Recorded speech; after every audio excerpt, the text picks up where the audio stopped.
You're listening to the Love Over Addiction podcast.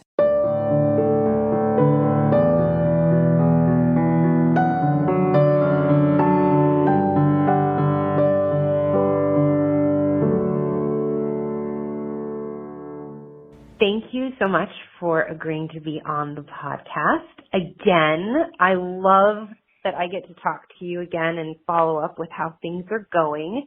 And I know you've made some huge changes in your life. So, thank you. I'm really looking forward to doing this. Oh, me too. So, okay, let's talk about how you met your ex-husband and when did you first know there might be a problem with addiction? Oh, I was actually 13 years old when I met my ex-husband. We were in high school. I was in choir with him, and he played guitar, and I was a singer, and I said to my friend, I'm going to marry a man who can sing and play guitar exactly like that guy. Really? Yes. Yeah, and we lost touch because I ended up switching schools.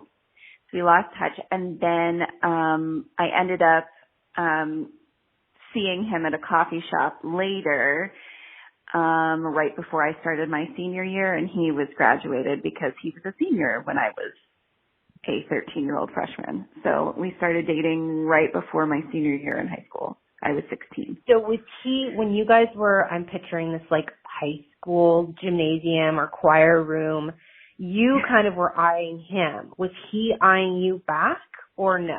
I mean, he always had said that he was, whether that was true or not, I'm not sure. Was there like a song you guys, like I'm just imagining this in a movie, like was there a song that you guys sang together or was there a moment where like he was strumming his guitar singing and you were like, that's like, was he playing a specific song? Do you remember? He was strumming and playing the Beatles. He was, I believe it was Eleanor Rigby that he was playing. You know, then later we were in a band together for years. So we wrote music together. We played, rock. What kind of band? We played rock, country, blues. We wrote our own stuff. Yeah. That's so fun. That sounds like a great time.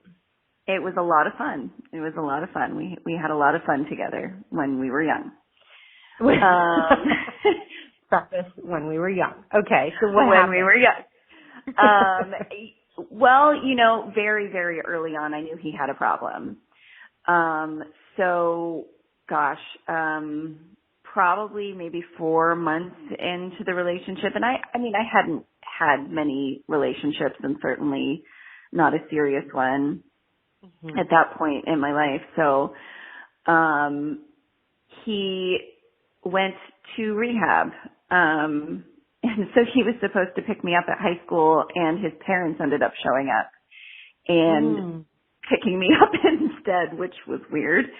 And told me that he had gone to rehab, and that he, had tried to steal his psychologist or psychiatrist, prescription pad so that he could write himself a prescription for some Klonopin.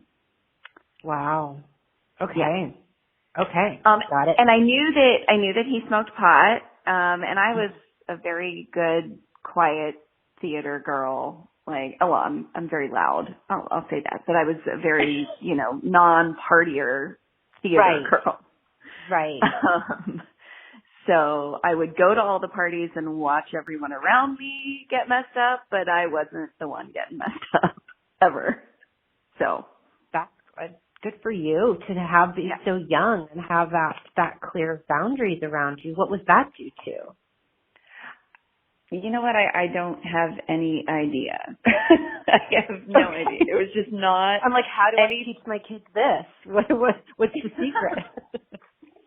It was not anything that I just was interested in. I was like, no, I'm good.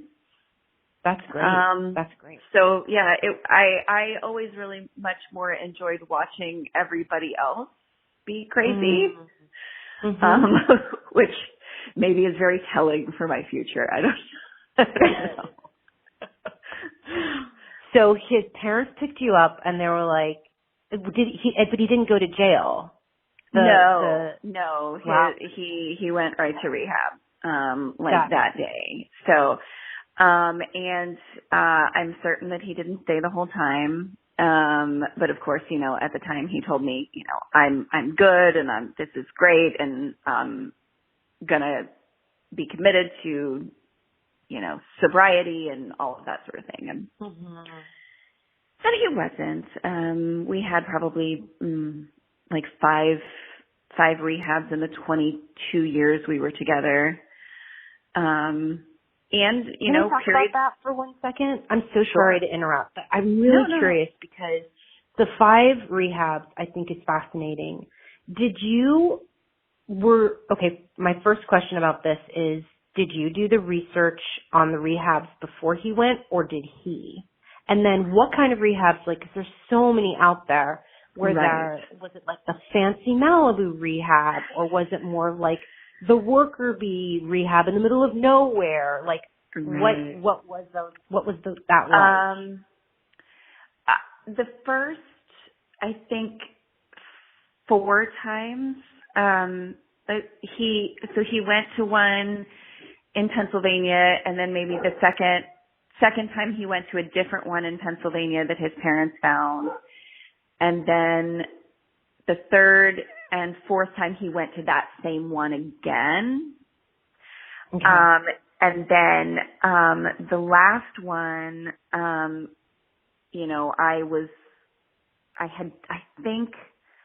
maybe I hadn't started, but he researched that one on his own and went. And that one, to our horror, was a Scientology-based rehab. Oh my gosh! And so it was quite an experience because basically they taught him how to lie. It sounded like it was really. What do you mean? They would do these exercises where they would be holding an apple and the other addict would be across the table from them and they would have to say, I have a pear. What that did for them, I don't know, but, okay. I don't know. I've been doing this 13 years. I've never heard of that technique before. So they didn't advertise that, like, because it wasn't clear they didn't. That it was Scientology. No, there was nowhere in it that said it was Scientology, and I paid for it because he never worked. So I paid $6,000 for him to go to this place, and then I found out that it was Scientology based. But he said that the basic premise behind it was the reason that you're an addict is because you lack self-confidence. And one way to get self-confidence is to be so believing in yourself that you can convince someone that an apple is a pear. Okay. And so how did that work out? How long? Yeah. Did he come back and say, did he come back and say, like, I think this is Scientology? Or I think no, he told me when he was there. This is a Scientology-based rehab. Okay, got it. And he would, we would get the one phone call a day or whatever, and he would tell me about, the exercises that they would do, and then sometimes he would be like, we can't really talk about it. Oh my gosh. Strange. Okay, yes, it was very weird. I don't know. Probably the Scientology people are going to come after me now. I don't know. No. Yeah. Well, I live close to Clearwater, their headquarters. So I think, if they're going to come after anyone, I think it will be me knocking on my door. But this is fascinating. I think it's really interesting. And the reason why I'm parking here is because there are such a variety of these rehabs that people go to, and you place all of your hope, all of your money, all of your times into this, and you just cross your fingers and hope that it will stick and work. But did any of them provide a long period of, and when I say long, I mean like 6 months, a year of sobriety? Um, I don't know. We would have 6 months to a year of peace and calm, but it was definitely never 6 months to a year of sobriety. It was 6 months to a year of building back up to where we were, if that makes sense. Got it. Yes, So it would be like, he'd be sober for maybe 3 months, and then we went out for a steak dinner, and you got to have beer with a steak. I know my ladies in the group understand this, right? Like, they've heard this excuse before, but I can't mow the lawn without a beer. Right. Yes, you can. You can, and you should. It is possible. Yeah, yes. I get it. Yeah. So there was all these reasonings or rationales of why daily tasks require alcohol. Right. Right? Or, we don't go, later on, as it got worse, if we went out for a nice steak dinner, he would be like, I really need like a whiskey because whiskey goes so well with this steak and it'll just be this one. And, I just, you don't argue in those moments. It's just, you're just like, okay, just resign yourself to the fact that whatever, like I'm not going to win this argument. So that was your strategy, was not to argue. It was mostly to just concede and then watch. Oh, I had every strategy. It was 22 years, so I tried everything. But there were periods of time that was definitely my strategy. Like, I don't have the energy for this. Yeah. So when did it, I'm just going to fast forward because I know that there's so much in your story that I want to talk to post-divorce. But tell me, would you mind walking us through, like, the divorce? Like, what happened? How did it, who decided? How did it feel? What were all the emotions that coincided? So,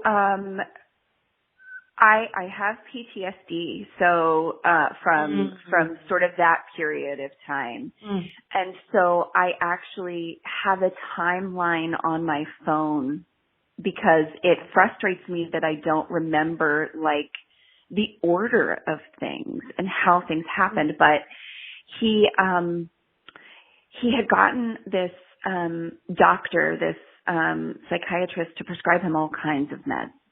Of course, I kept them locked up and all of that, but, he was good and was able to pick the lock or figure out the code or I don't even know. And, this is someone who loves you. Like, this is a man who I did not climb out of bed without a cup of coffee made just the way I wanted it on my nightstand.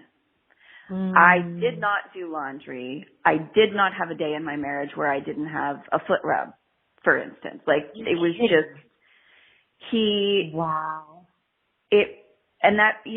was just as addicted to me as he was to everything else. Wow. That's a big statement. That is interesting. And that made it extremely hard to leave, if that makes sense. Like, it makes so much he sense. would lie through his teeth because he didn't want to lose me. And also, all of the gaslighting. But anyway, he had been prescribed all of these medications and he was overtaking them and he was drinking and his mom had died and it was coming up on the anniversary of his mom's death and, I had a breathalyzer and, I recognized something was off and I was like, you're going to have to breathalyze. And he had agreed to this, because he was watching my child. I'm a night shift nurse, so he would watch my youngest. The other kids were in school, but he would watch my youngest while I would sleep so that I could go to work. So you're going to have to breathalyze. And he, said he wasn't going to do it. Anyway, there was a big fight. He ended up, breathalyzing and, failed miserably. I think he blew like a 0.15 or something, 0.13 something. And, so I took the keys and at that period of time, I was sleeping with my keys, like clenched to my chest, laying on my stomach. So I would sleep on top of car keys. So that he wouldn't, leave when he was drunk. Because I had my child there. Of course. And so I heard my son kind of calling out and crying. I had gone to lay down so that I could work that night, and I heard my son crying. And then I heard my car leave the driveway. Oh, no. And I screamed for my son. He was not there. And I texted my now ex-husband and said, if you do not return with my son within a minute, or 5 minutes, I think I said, I'm calling the police. And I think I made 30 seconds before I called the police. I was a mess. Of course you were. And about 45 minutes to an hour later, I got a phone call from the police that they had found my husband, that he had been picked up for drunk driving, but it wasn't because I called. It was because an off-duty police officer saw him swerving and running 2 red lights with my son in the car. And it was, I mean, it was really a pivotal moment. And also part of me was like, this is it. This has got to be rock bottom. Mm-hmm. You know, I was almost excited by it. Like I was like, this has got to be it, right? So he went to jail. I did not bail him out. I did not, you know, and then they let him out because he had never been in any kind of trouble before, never got a DUI in his life, he'd never been in any kind of trouble before. So they let him out about 2 days later. And he came home and he was like, he had been on all of his psych meds in addition to, and I mean, it was an insane amount of medication that they put him on. I don't, it's frightening. As a nurse, it's frightening, but, right. So he, can I just pause right there? I'm so sorry. How did that happen?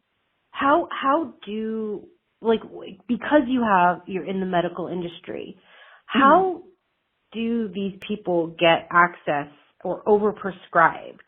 How does that work? My ex-husband could walk in on all of that medication and act perfectly fine and talk to you about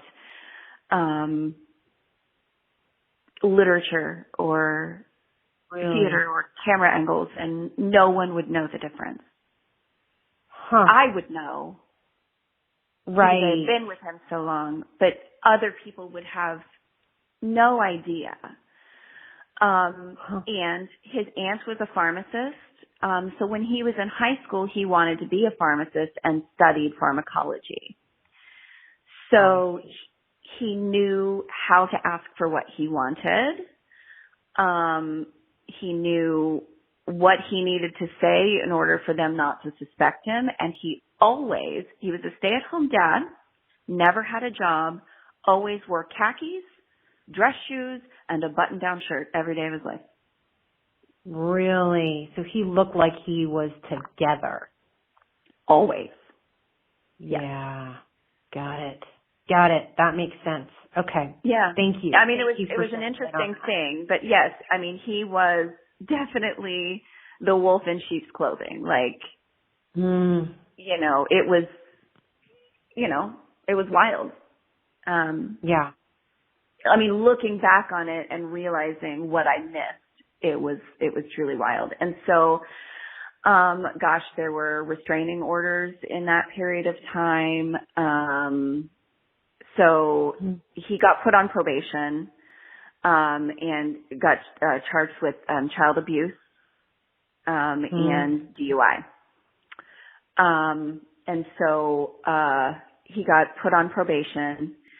And because he was on probation and he couldn't, he was being urine tested and drug tested,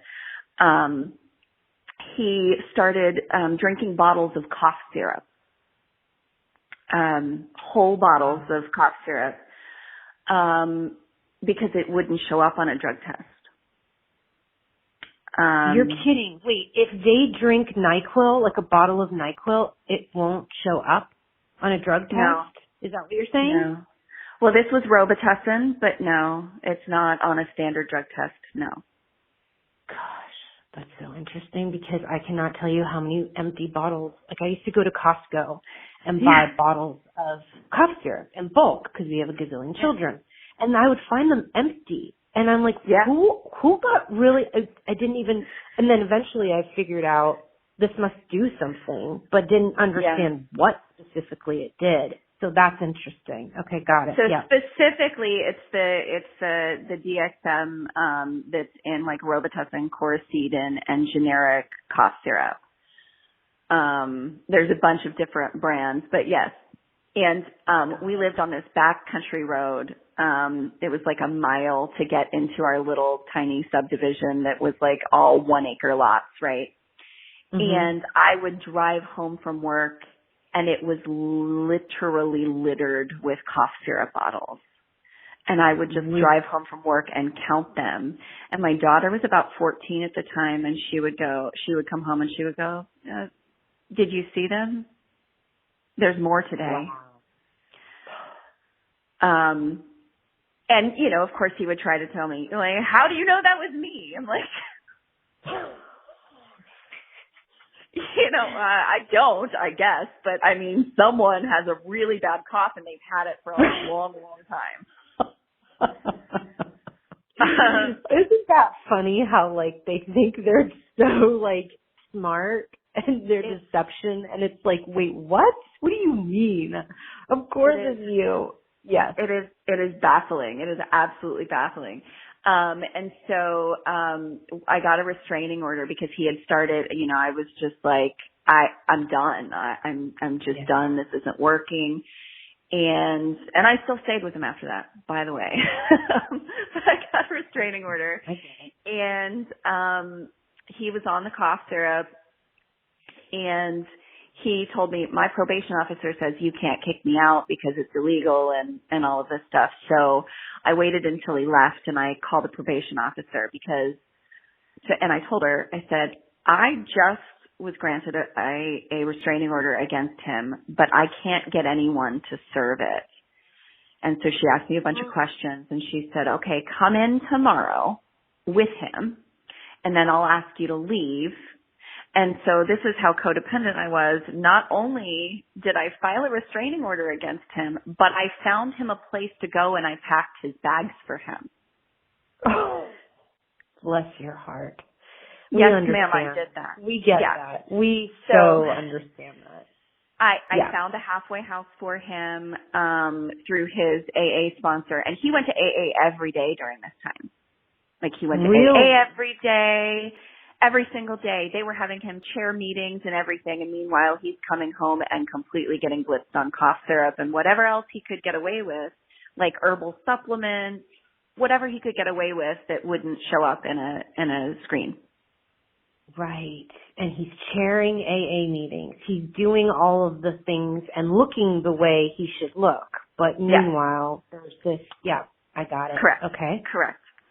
And, so he came in and she proceeds to read off in front of me how many times he had missed his breathalyzers, how many times he had refused to pee or not be able to use, you know, do the drug screens and I had no idea that not only was he doing these things, but like he had damaged his body so much that he would go in for the urinalysis and not be able to pee.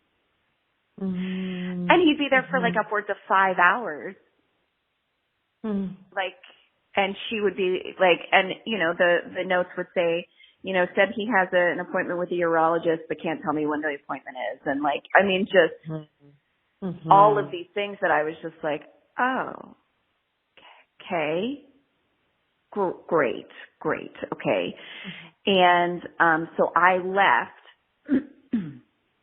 and the police came and they served him with the restraining order, and asked him if he understood it. He said and then signed everything. And she said, okay, we're going to send you to, this place, this halfway house, and that's where you'll live. And he said he understood and immediately picked up his phone and texted me. Okay. What did he say? He said, it said something like, I love you, and then she caught him mid-text and he sent it, and she sent him to jail. Wow. Because he violated the probation or the restraining order. But not only did he violate the restraining order, he violated the restraining order in front of her in a probation office because he was on cough syrup when he went in. Got it. So he had no idea. Yeah. And so he went to jail. I lifted the restraining order because my kids were struggling. They wanted to talk to their dad. Mm-hmm. And that just made it easier. And then he went, and of course I think he was in jail for maybe 3 months, and then went to this halfway house. And he came to visit. We were still operating as though we were together, but I told him, I do not consider myself with you. I consider us separated.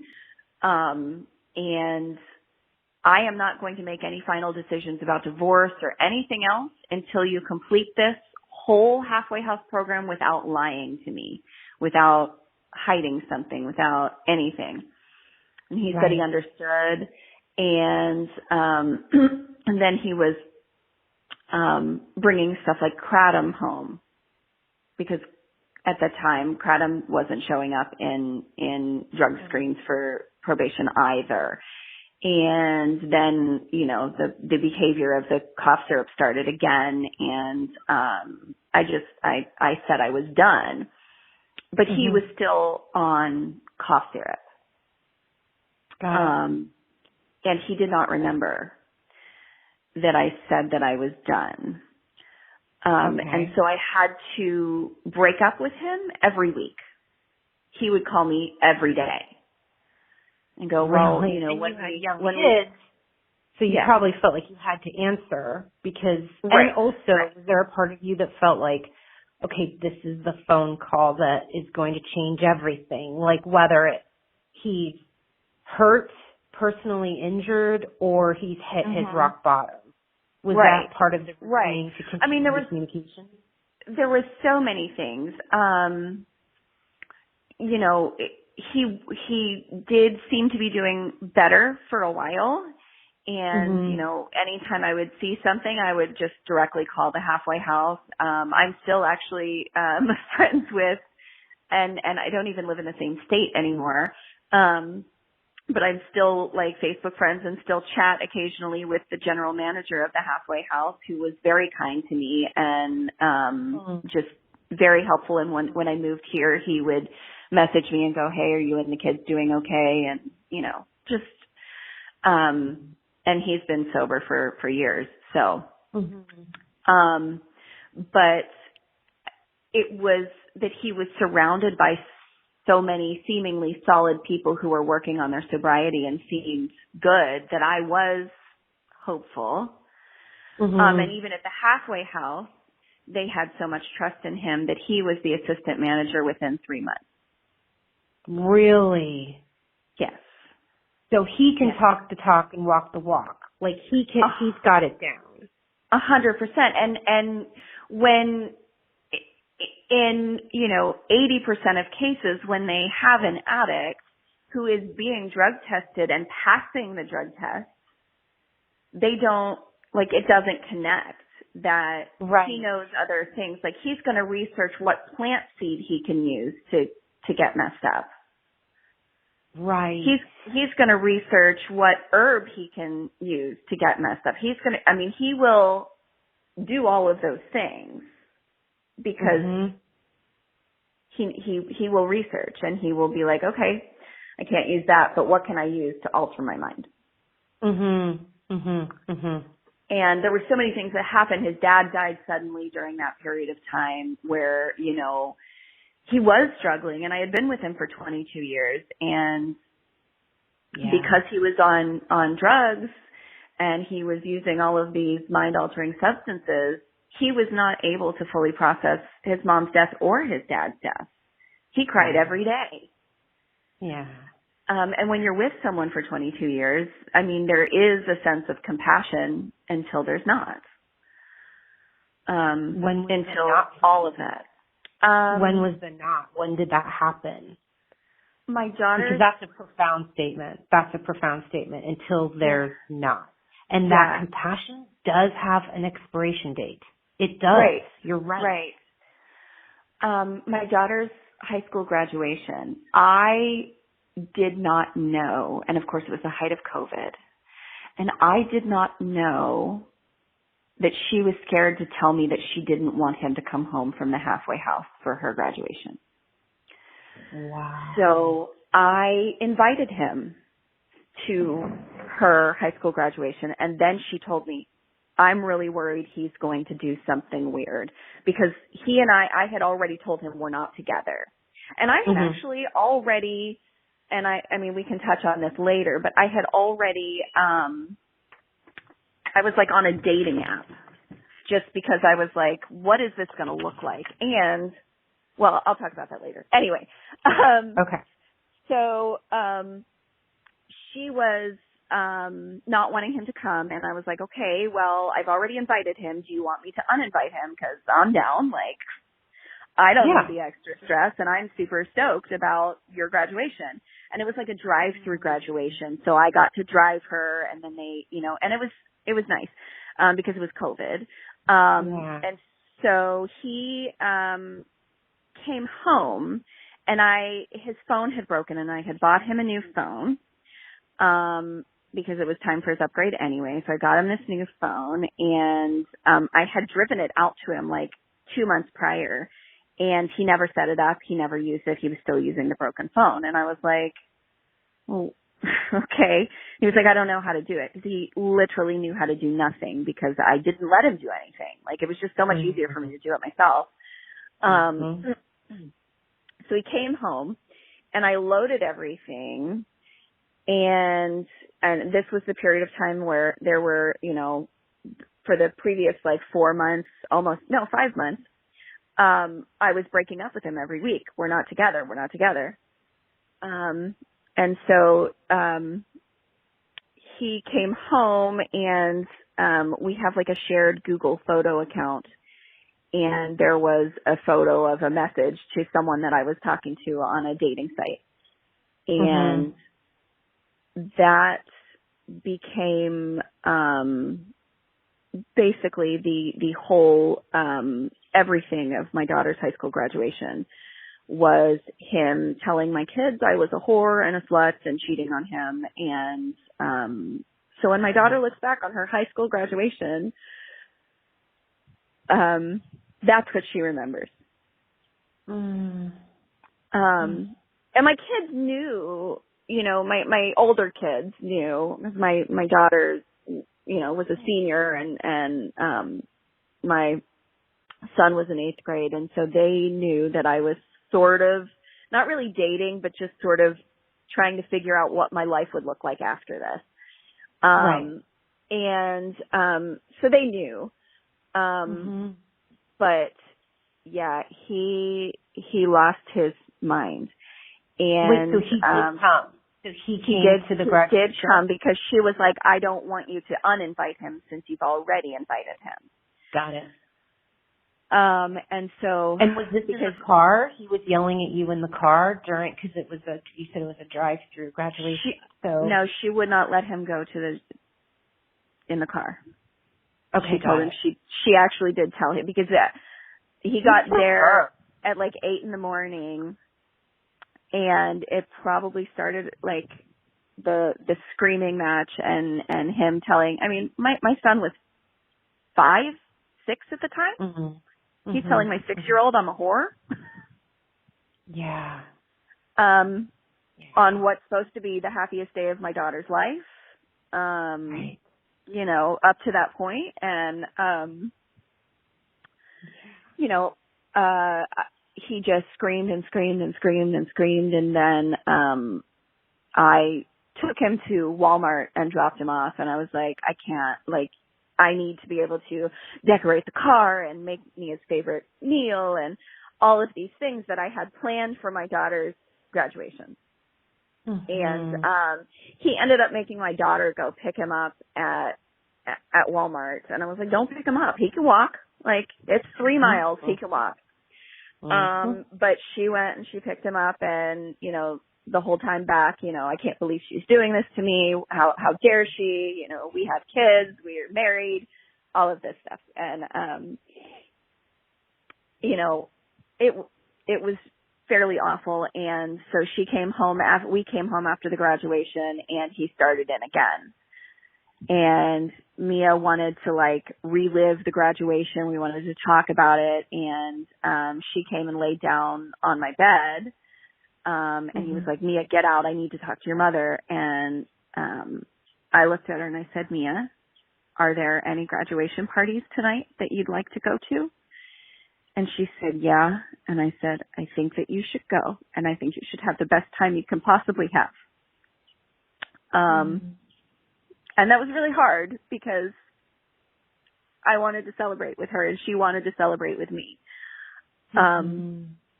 And that was probably one of the harder moments, was looking at my daughter and loving her so much that I did not want her to remember her graduation day in any worse fashion than it already was. Like, I wanted her to have some sweet memories of it. And so she left, and he would not let me sleep. 3, 4 in the morning, pounding on my bedroom door, trying to steal my phone. I mean, my 10-year-old and my 8th grader were, like, trying to intervene and telling him to calm down. And of course the halfway house is, you know, 2 hours away. So I did, call the halfway house first thing in the morning, and they came to pick him up. And my kids were absolutely horrified at just his behavior and what he was doing. And shortly after that, we were planning on moving. We had a moving date. I had a job in St. Louis. My dad gave me his house.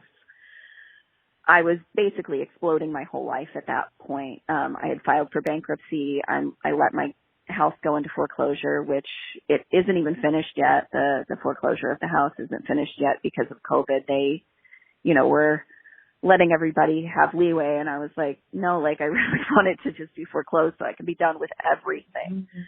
But we were getting ready to move here, and the kids were getting ready to have their last visit with their dad before we moved. And the halfway house found just multiple bottles of Chlorocidin or packages of Chlorocidin, bottles of Robitussin, bottles of Benadryl.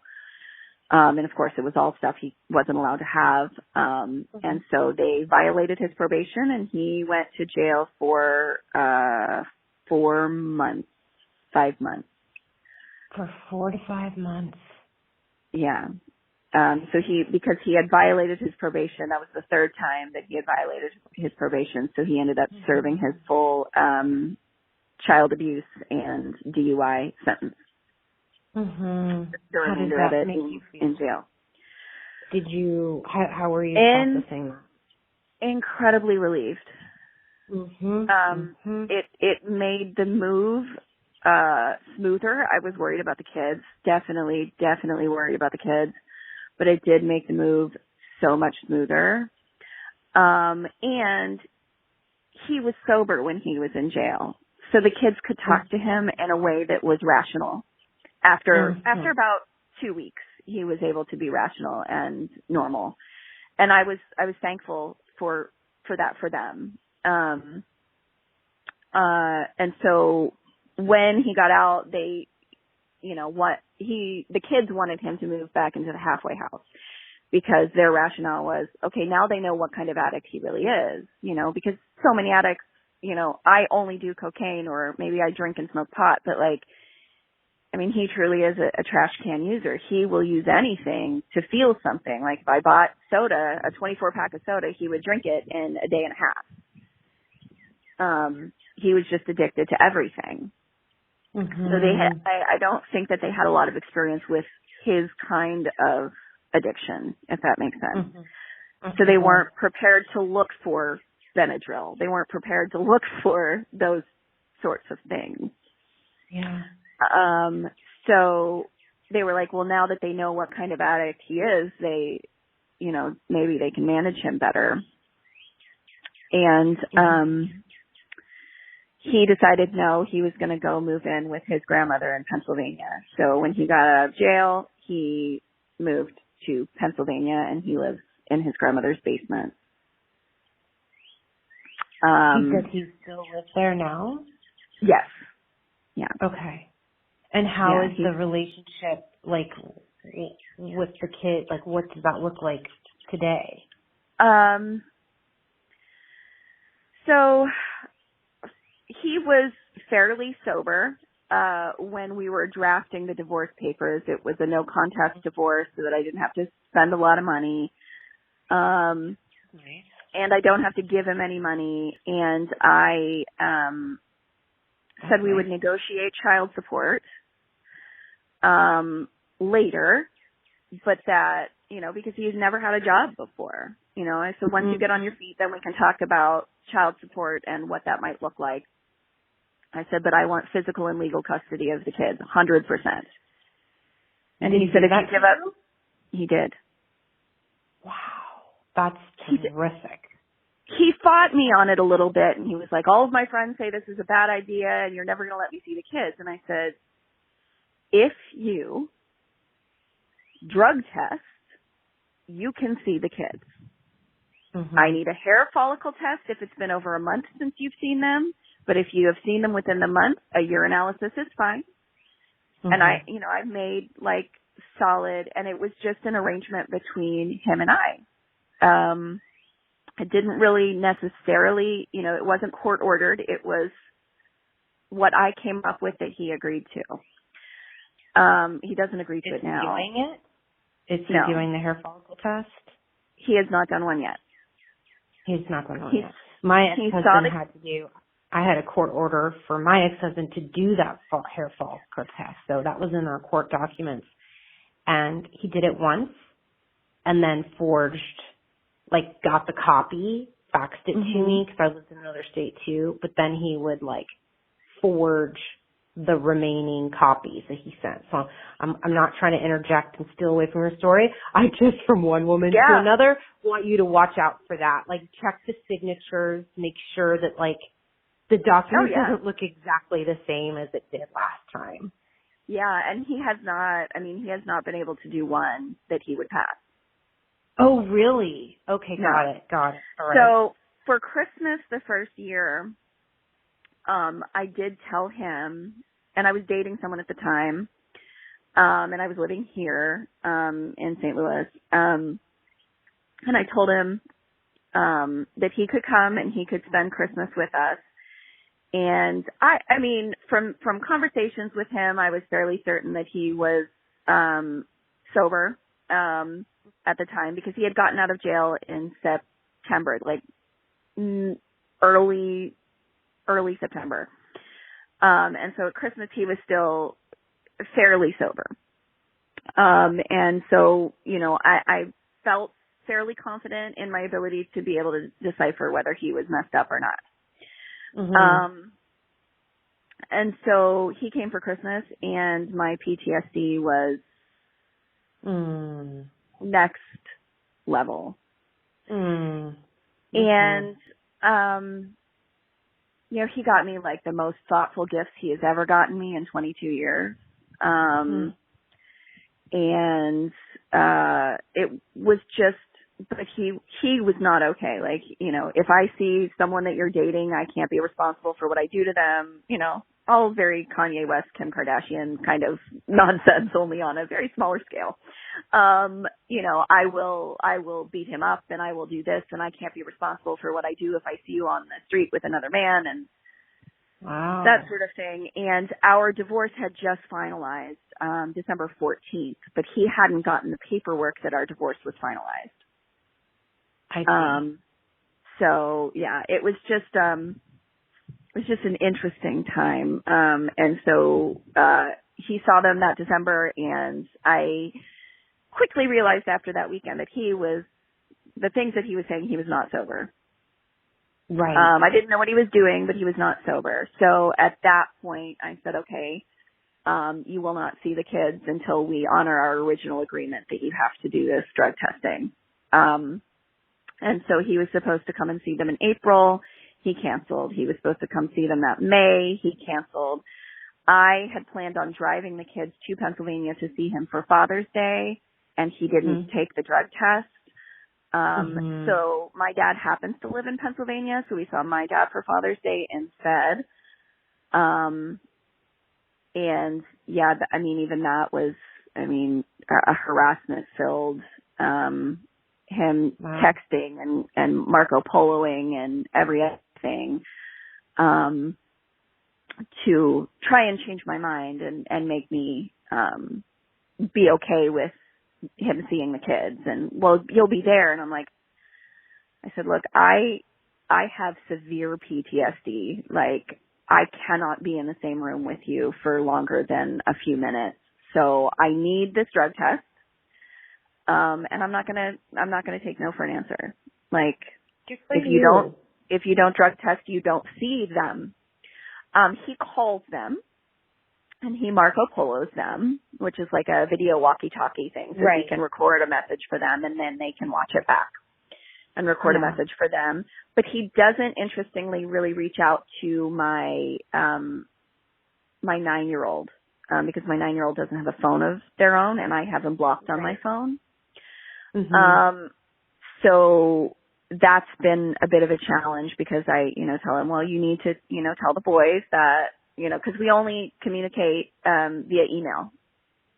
That's the only way he can reach me at this point. Get it in writing. Very smart.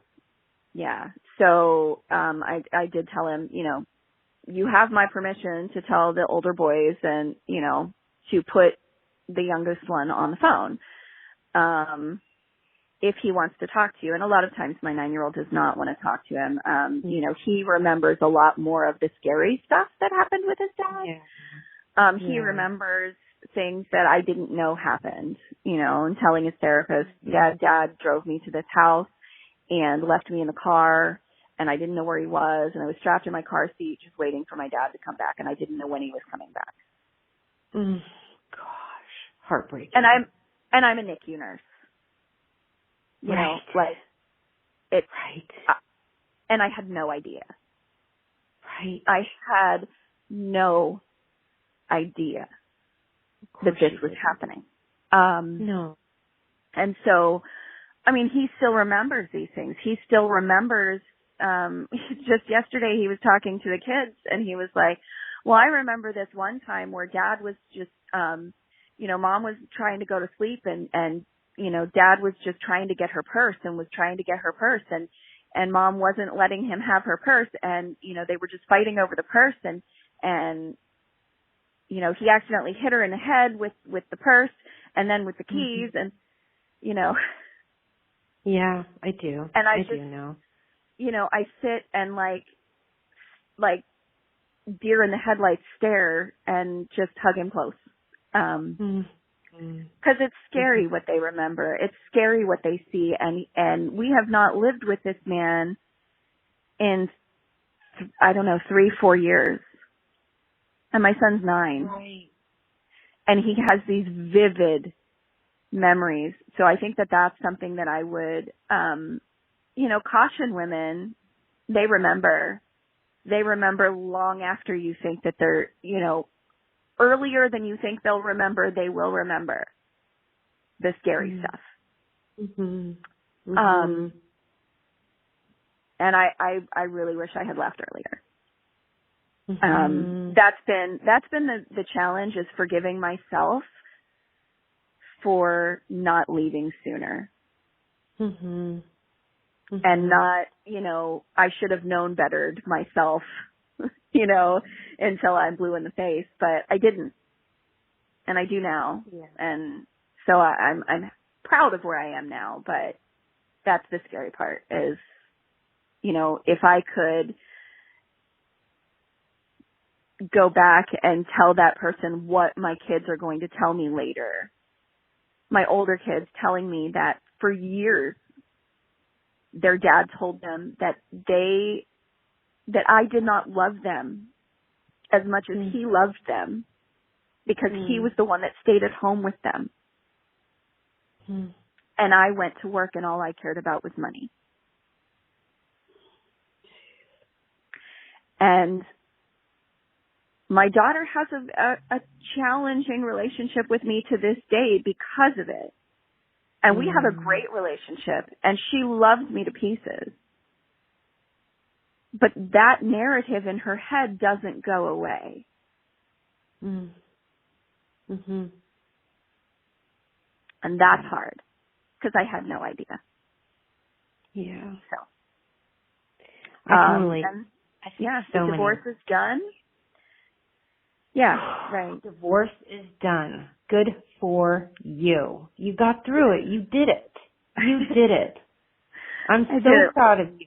You did lots it. Of tears, lots of fears, but I did it, and I did it in a way that kept my kids safe.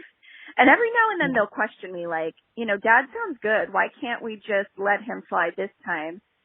But they understand. I'm very honest with them. I'm like, this is what your dad did. Like he would drink cough syrup. That's not going to show up on any drug test, any hair follicle test. It doesn't matter.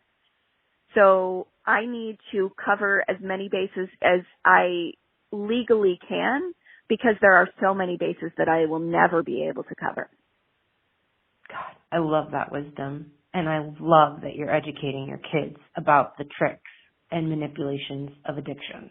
That is genius. They know, and they're very smart. And my oldest son told me yesterday, I think Dad's doing really well right now.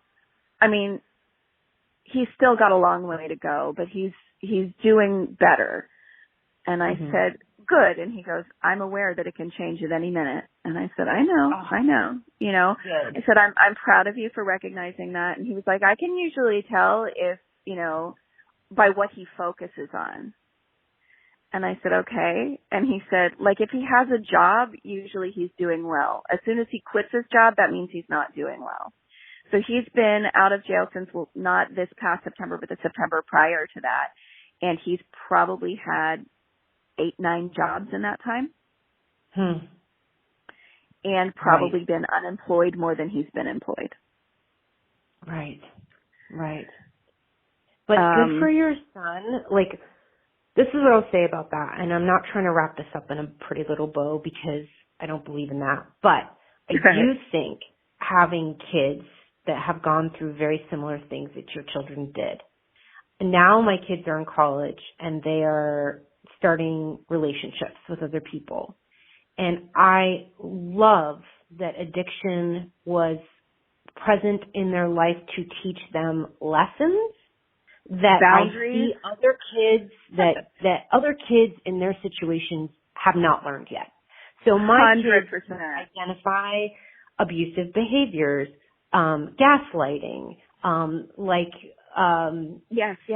all the things that are warning flags, warning signs or red flags in a potential partner that I see my daughter's friends or my son's friends kind of trying to justify or make okay. My kids are like, oh, hell no. We're not touching that, or they break up, or they don't go on a second date, or even with friendships, addiction has helped serve them in the sense of having, like you said, healthy boundaries.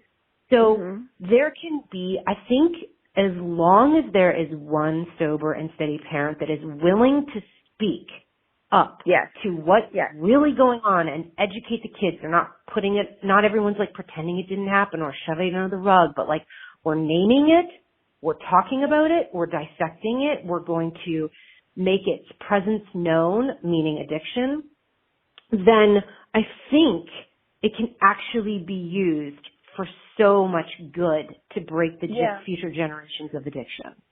And I will say this on that. I have, kids in all age ranges. My youngest is 9, and I have a 13-year-old and a 15-year-old and a 19-year-old. My 19-year-old struggles with boundaries. My 19-year-old struggles with people-pleasing. My 19-year-old struggles with being everything to everybody. My 19-year-old struggles with difficult relationships. She's doing better now, but she learned all that stuff from me. And now watching my 15-year-old, who was much younger when I got into the Love Over Addiction program, started making boundaries, starting explaining boundaries to him. He is very different with relationships than my daughter, and he is, very boundaried. And Mia is doing well, and she's learning, my oldest, but she struggled in behaving in the same way, towards her partners as I did, which is, I'm going to do everything for you. I remember her going, yeah, I talked to so-and-so's teacher because he's getting a really bad grade. And so I called his teacher to find out what he could do for extra credit, and he and I are going to work on it this weekend. And I was like, oh man, what have I done? Right. And it's terrifying. And do you talk to her about that? Do you say, 100%, okay, yes. Yeah, we have then that's multiple conversations about it and how it's affected her. But I mean, those sorts of things like that you don't think about, but you see it play out later, and you're like, oh, that was me. Yeah, that's on me. Totally, absolutely. And so that's scary. But I remember when I had planned a trip to Disney World, and my ex was supposed to come. We weren't together, but he was supposed to come with us. And he ended up like bringing home some sort of substance from the halfway house. And I said, you're not going. And he was like, what do you mean? And I said, you're not going. I canceled your ticket. I'm not going to have another vacation where I am babysitting and taking care of my 4 kids. I'm not doing it. No. And my son came to me and he said, if you don't let my dad go, I'm not going. Because he was still very much teen dad at that time. Yeah. And I said, okay, well, let me make some phone calls. I'll find a place for you to stay. And I'm not going to cancel your ticket until a month before we leave, but that is your choice. Good for you. And he could not believe it. But I knew in that moment that that was a powerful lesson to teach my son. And I knew that I had to do that. And I just hoped that he decided to go. I was like, okay, please, Lord, don't let this backfire, because I really would like him at Disney World with me. Totally. And did he? Yeah. He did. Yeah. He did go. Yeah. That is sensational parenting right there. That is brilliant. Brilliant. Yeah. It doesn't get better. And so, my younger kids who have seen me do better with boundaries, I think they're, better with it themselves, if that makes sense. They do. Yeah. They do better. And I think it's important to remember that it's never too late to change. Like we have women in our community that are 70, 75 years old, and they were like, I thought that I was like, why should I take this program? Because I'm too old to change. And then they change, and they get to live out their life in such a beautiful, wonderful way. But it's never too late. It's never too late to learn these things. And hopefully we're people, everyone in the world, not just people that love someone struggling with addiction, but every single human being is looking for ways to evolve and improve and become a better human being. That's just hopefully being part of human. Right. So I really loved that moment with him, and it was just, and he's learned, I think, so much from it. Good for him. That's really great. Good for you.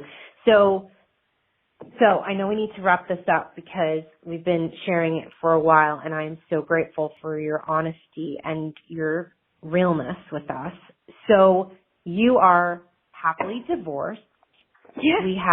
You're in a new area, in a new location, and we are dipping the toe in the dating pool. Is that correct? I have been dating someone for a year. No, like one person? One steady person? One steady person for the last year. I don't know why I phrased it like that. Sorry. Yes, one whole person. Yes, yeah. That's great. Yes. Yeah, he's wonderful. He's really great. He's good to me. Is he good to you? He is good to me, and he's great to the kids. My kids are hilarious with it because I waited 6 months to introduce them to him. But Smart. he was always very, it's important that I am dating, your kids need to like me, because if your kids don't like me, then it's not going to work. So every time I would go on a date with him, he would send a candy bar home or Really? That's adorable. Buttering them That's up. And he was well, I think it was maybe 4 weeks in, 5 weeks in or something. And he was he does computer work on the side. And so people will be here, if you fix my computer, I don't need this TV. You can have this TV and fix my computer in response, in a trade. And he's I don't need this TV. I actually have 2 of them. Can I just give them to your boys? So it was 4 weeks in, and, I came home with 2 TVs. And that's awesome. And it was not, it was not, there is a little bit of me that's petty. I'm going to be honest. And wait, I was what? There's a little bit of you that was petty. Did you say petty? What does that mean? Yeah. As in, I was I kind of can't wait for them to tell their dad that mom's new boyfriend gave them TVs. Got it. It's terrible, but honestly, It's honest. There were so many things going on at that time. He was still harassing me at that time. It was bad. Yeah. It's better. It's a little better now. With all the blocking and all the, I unblock him if I need to, if we're, going to be in the general vicinity or, someone died or something, then we deal with that. But wait, does your new guy, does he know about the situation? Yes. Yeah. Ex-husband? He does. He fully does. And he often, he'll talk to the kids about it, a lot. But he's so good to them. It's really wild. So he, was trying to help my daughter with her resume, so he takes her out to dinner, and he was so your daughter just told me all kinds of stuff about your ex-husband. So, that's amazing that she felt safe enough to share that with him, and that he took her trust out to him. dinner. Yeah, it's great. He's a really solid guy. He's a really, really solid guy. And how is your trust? Because I know all terrible. of us when we go back out. Yeah, when we go back out into the dating world, we're if they even look at a beer, we're oh my God, he's an alcoholic. We just are so looking for all the red flags. Yes, constantly looking for red flags. And, when I first started getting on the app, honestly, Did you meet him on an app? How can someone recreate the situation? That's really kind of funny. So initially, when I was living in New Mexico and I was on an app, I met someone that I talked to for maybe a month or 2, something like that. But my friend was you've already told him that you're separated. You've been separated for several months. Just see what's out there. And I think part of me was well, what if he gets better? And then what? And I was still in that mindset. And I finally said to myself, forever he was like, no one is going to love you the way I love you. No one is going to love you the way I love you. And no one is going to dote on you and be obsessed with you the way I'm obsessed with you. And finally I got to the point where I was like, you know what? I don't want anyone to love me the way you love me ever again. And so, thank God no one will love me the way you love me or obsessed with you. That's a great thing. Thank you. That gives me hope. Right. Exactly. Amazing. Cool. That's exactly what I'm looking for at this point. You know, and it's easy to go, well, yeah, you know, I got the coffee and I got the foot rubs and I got, you know, all the laundry done and all of that. But like, I also got lied to and gaslit and everything else. And so it's that sort of, you know, balancing act of how bad is this? Because this is, I feel crazy. Right. So I got on the apps to kind of put a nail in the coffin, if that makes sense, because I knew I wasn't going to go back if I was dating someone else, or if I was even entertaining the idea of being in a relationship with someone else. Yeah. I wasn't a cheater. Yeah. That's not who I am. If that, no, you we're know, very like, loyal. You know, and for me, that step was so important to just go, I am done and I'm not looking back. And I wasn't ready to be dating anyone. This guy that I had been talking to for 2 months, we're still like almost best friends, oddly enough. And he lives there in New Mexico and I live here. And we talk all the time. He is a recovering alcoholic and had been sober for 8 years, I think. Mm-hmm. And we're very, very good friends. But I knew at the time that I was not ready for dating. And I was big fat doing it anyway. So if he ever listens to this, I'm sorry. I wasn't really ready. If you would, that's hysterical. I love it. Shout out to him. You're a great guy, but she wasn't ready. He's a lovely man. We're very, very good friends. Probably he's one of my closest friends right now, so that's kind of funny. Yeah, with my new guy of a year, he's good. He does drink, and I drink occasionally. I'm not, you know, opposed to it, but it's in such a, like, it's such a different vibe. And does it scare me? Absolutely. Does it scare my kids? Absolutely. Absolutely. You know, moving here and being around my family, there are members of my family that are kind of big drinkers, probably alcoholics. And my 13-year-old in particular really struggles with that. He really struggles to be around anyone who drinks. And so, but he loves my partner, loves him. And so he just kind of makes comments. And I think the comments for my son is more like, Mom, you better be keeping an eye on this. You know, cause he worries, but there's never been any kind of, true red flags in that department. You know, we'll go out and we'll have a drink and then we'll leave like an hour later, you know. It's not the same. It's normal. The drinking in moderation. Near the same. Yeah, right. Exactly. And so, drinking in moderation. Yeah. Which is also can be good to model for your kids too. Right. Because it's saying not everyone that drinks is an alcoholic. You can actually do this very responsibly. You can have the self-awareness to say, no, thank you. Like I'm done with 1 or 2 or whatever. But yeah, I think that can also be a good thing to a part of the healing. But I certainly understand the anxiety for your kids and yourself for being around it. But it's part of the healing. And it's, you know, I very, very rarely drank when I was with my ex, because I had to be the straight one. I had to be the one that had their wits about them. So I just didn't.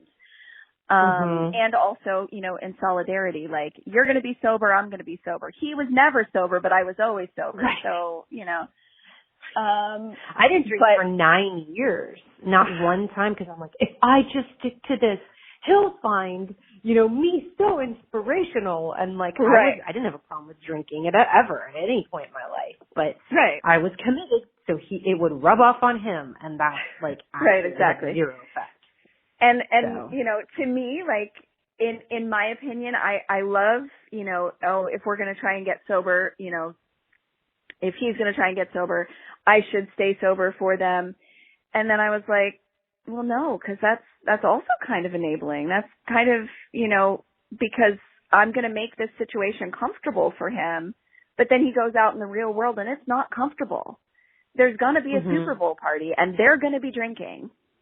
Would I like blatantly have alcohol in my house? Never.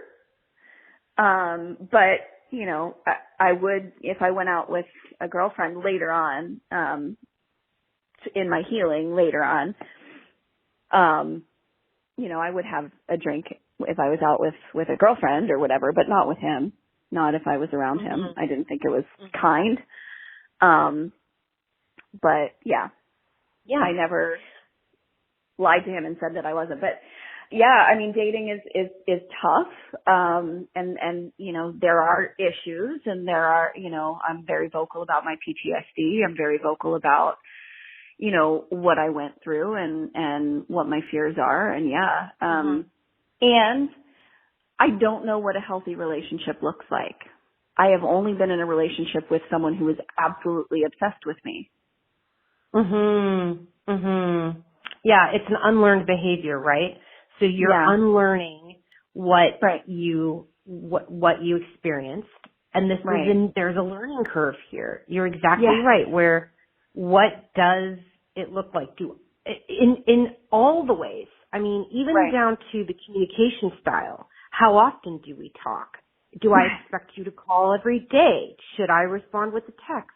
How does this work? And it does cause, you know, quite a bit of anxiety. I can speak from that when I started dating again too. But the beauty is that if you're with someone whose heart is good and has great intentions, you are allowed to figure it out as you go. They will give you the space necessary to, and the grace to make mistakes and to figure it out. It's not something that you need to get perfect.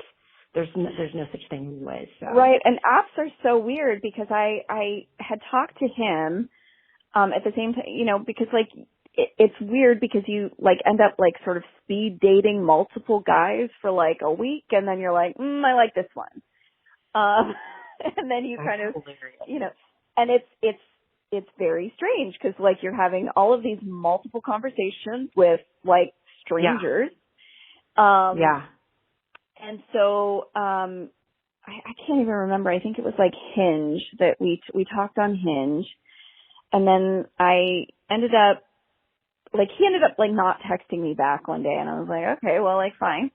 And we didn't, and then a few months later, I think I was on the Facebook dating app of all things. And that's funny. I didn't even know they had. They do. And he was on there, and I still had his number in my phone, and he like liked me or whatever. And I was like, yeah, we've talked before. And so I texted him on his phone, not in the Facebook dating app, but I texted him like directly to his phone number. And I was like, hey, stranger. And we went out for coffee, and we have been together ever since. That's great. Well, I love that you have this behavior, this attitude of like, I'm going to put myself out there and I'm going to keep trying, and I'm not going to let this be the end of my story, because I think that gives a lot of women in our community hope that you can find a very decent person out there. There are tons of them. There are tons of them. Yes. Yeah. That it's not, and also I think addiction does a great job trying to convince us that we are undeserving of a decent person, right? And so the fact that you're able to experience a healthy love and you're learning to embrace it and enjoy it is very cathartic, probably. I know it was for me. Yeah. I mean, we have so much fun, and I enjoy his interactions with my kids, and Great. I mean, it's been great. I mean, it's been really, really rewarding and different. And I've never been, and this is probably terrible, but like I've been the sole breadwinner for 22 years. Mm-hmm. And so like one of my only qualifications at the beginning was like, do you have a job? Like a steady job that you love? I'm sorry. I don't mean to laugh at that, but that is quite funny. Like, are you employed? Yes. Like, yes. I am not. Yeah, that's a good qualification. Yeah. I am not gonna do this again. Like, and totally. That's, and so I'm like, look, I was just looking for a man with a job. Like you don't have to take me on fancy vacations or anything. Right. Like, as long as you can support your own damn self, like, we're good. Right. Good. I love that. Yeah. That's so funny. So, and I mean, he thinks it's funny, but yeah, I mean, we have a good time and we're a good match. So.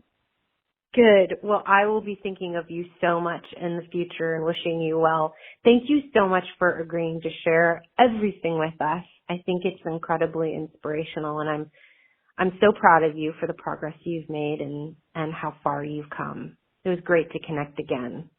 Yes, it was awesome. This podcast is created for your support, encouragement, and entertainment with my personal thoughts and beliefs. We are bonded together by the fact that we love someone suffering from addiction. This is not intended as a substitute for therapy or advice from a professional.